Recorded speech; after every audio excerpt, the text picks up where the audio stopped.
స్వాగతం. 24 గంటలు కాదు, ఒక సెకనులో మీ ముందుకు.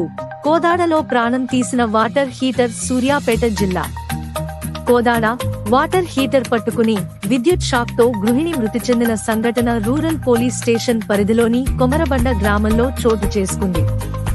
స్థానికులు తెలిపిన వివరాల ప్రకారం రూరల్ పోలీస్ స్టేషన్ పరిధిలోని కొమరబండ గ్రామంలో షేక్ నస్రిన్ భర్త మహమూద్, వీరికి 2 పిల్లలు.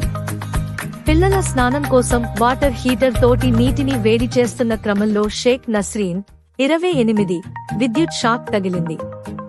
స్థానికులు గమనించి హుటాహుటిన ప్రైవేట్ ఆసుపత్రికి తరలించారు. అప్పటికే ఆమె మృతి చెందినట్లు వైద్యులు తెలిపారు. పోస్టుమార్టం నిమిత్తం మృతదేహాన్ని ప్రభుత్వాసుపత్రికి తరలించారు.